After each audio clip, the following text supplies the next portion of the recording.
Hey guys, subscribe for daily content, and if you're shopping for gear, make sure you check out the description for the newest items at some of the very best online retailers.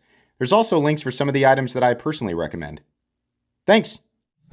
What's going on YouTube? Metal Complex here, and today I've got another short little unboxing video to share with you guys. As a massive Hinderer fan, I am ashamed to say that as far as I know, this is the first time I have handled this type of variation of Hinderer knife, but I've always been curious about it. I've been tempted many times, and I thought, you know what? Here's an opportunity to handle it and experience it, and at the same time share it with you guys. So these are available. I will, well, at least at the time of this recording, I will link this right down in the description. This was loaned to me by eKnives. I will send it back when I'm done. It does help my channel when you use those links, but that's entirely up to you. Thanks to my patrons for supporting me. Make sure that notifications are turned on for the Metal Complex YouTube channel if you want to catch more of my content. So what do we have here? Well, let's just go ahead and open it up. I have unboxed so many Hinderer knives. What do we have here? We have an Eklipse, brand new Eklipse. This is tri-way, all of that, but a couple of different things that's going on here. Number one, this is a skinny. Boy, it is noticeably thinner. Absolutely. So this is a, did they change the thumb studs? No. Did you guys dome them a little bit more? Hold on. Hold on a second. I got another Eklipse right. You did. You did. You domed those thumb studs a little more. That's nice. Because I've been irritated for a while about those thumb studs. These are a lot more like the Gen 4s. Before you guys, before Hinderer knives went to Gen 5 and I think it was Gen 6, they made them like 90-degree angles. Those are a little more domed. Nice. Okay. So this is, what does it say here? SH? Skinny. Well, it should just be S. Okay. Detent feels about the same as any other Hinderer I've ever handled. Very nice. But this is a skinny slicer, and in fact, that's what the H stands for. It's a skinny hollow ground slicer. So, quick Hinderer lore, probably not in perfect order here. Obviously, Hinderer knives have been ground very thick for a while. Standard XM18 3.5 inch and Eklipse 3.5 inch are 165 thousandths on the spine. They are flat ground down to a pretty thick edge. I've maintained over the years that a lot of people trying to demonstrate how Hinderers can't slice are kind of coming at it like a cave person with a spatula trying to cut limestone. It's just not going to work because of how you're, I mean, that's a bad example, but that's what it looks like. It doesn't work. Like, just hold it right? So, for example, I've got two different models here that are exactly that. I have my own personal, one of my own personal user XM18 3.5 inch, one of the thickest grinds they make, the Spanto, if not the thickest. 165 thousandths on the spine, flat ground blade. This guy, this is an Eklipse, 165 thousandths with whatever we want to call this blade shape, but also thick behind the edge. Both of these knives can absolutely slice if you simply hold them like you're trying to slice paper. They're simply going to do it. It's fine. They're not the best slicers in the world, which is what people should say, but they can slice. Now, Hinderer has been doing skinnies for a while where they reduced the blade stock thickness to probably 145 thousandths. So let's find out real quick here. Get the thing set to 0. There we go. So blade stock thickness here. Oh, it's even less.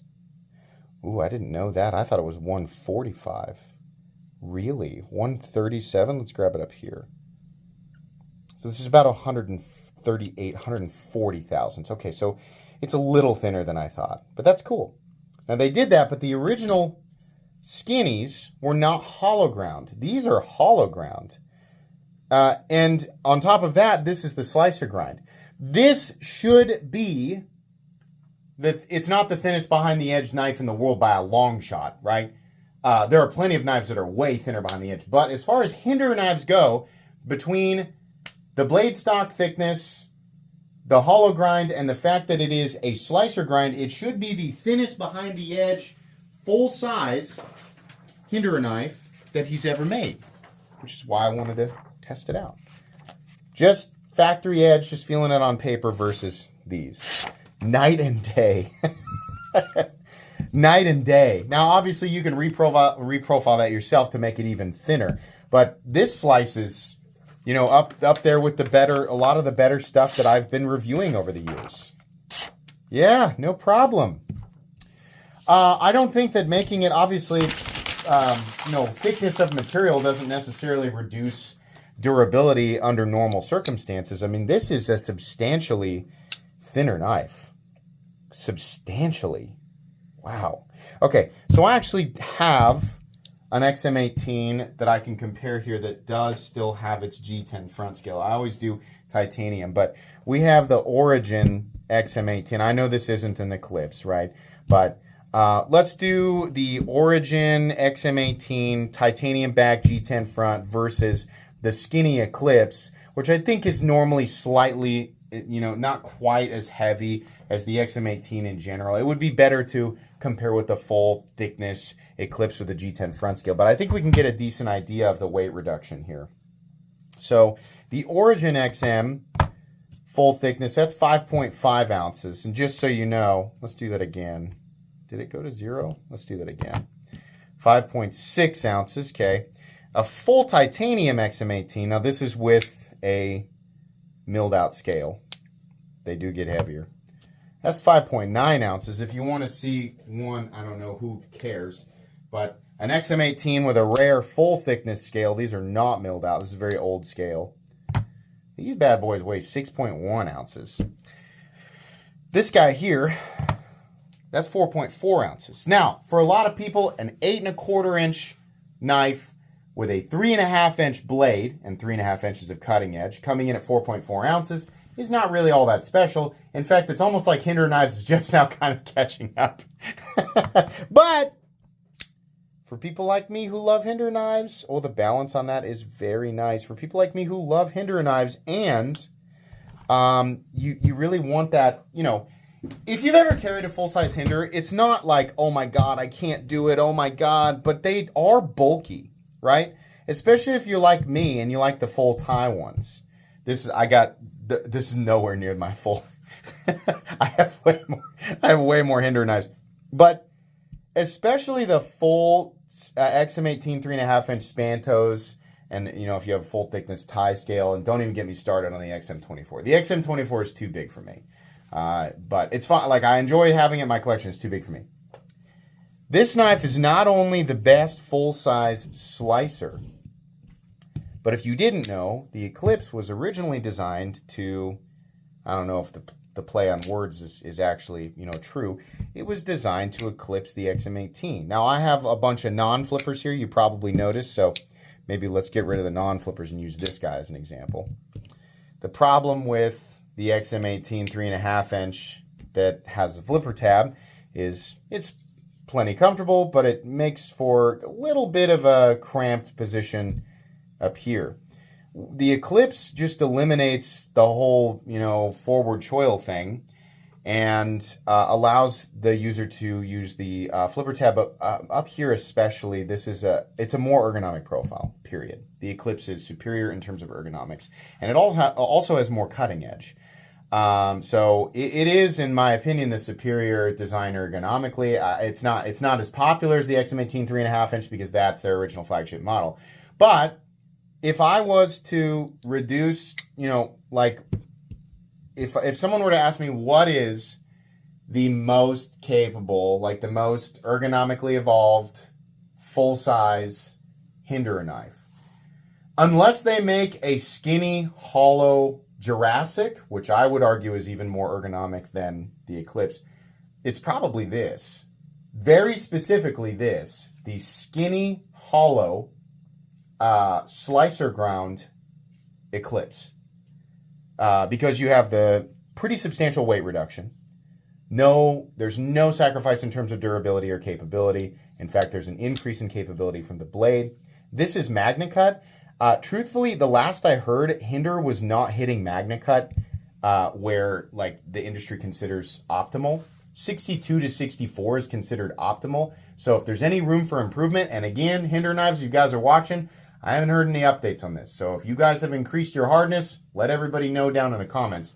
But to my knowledge, Hinderer doesn't hit it that high. They still hit it within that, that wide range that Laren Thomas gave out. I think that Laren said anywhere from 60 to 64. I think the lower end of that probably is better for fixed blades, where you're going to be doing a lot more like, abusive kind of impact cutting stuff. For pocket knives like this, yeah, 62, 64, sure. But versus other Hinderer knives, the geometry alone will dramatically improve the cutting performance of literally any of their compositions, right? So if you're looking for the most capable Hinderer knife that they've ever made, and you want, full size, you don't want to go with the 3-inch, because I know they make some thinner 3-inch models. This is probably it. This is pretty cool.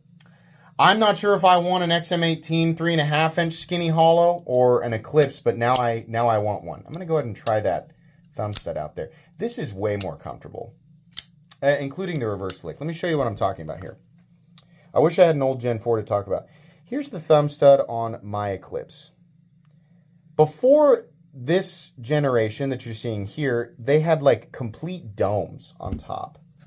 Not quite as domey as the Rat, but it was definitely domed, and it was far more comfortable. And they went to this flat, like, the steps are fine, but that final one there is just like this flat 90-degree ledge.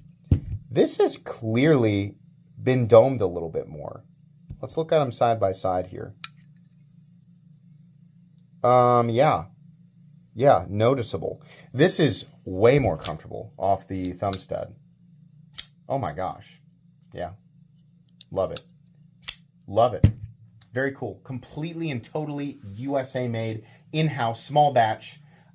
They do the hand tuning and hand assembling. I have always maintained that Hinderer knives are absolutely worth the money, and they are some of the most spectacular at that price point when categorized correctly, not when compared with, massive, massive volume companies like Kershaw.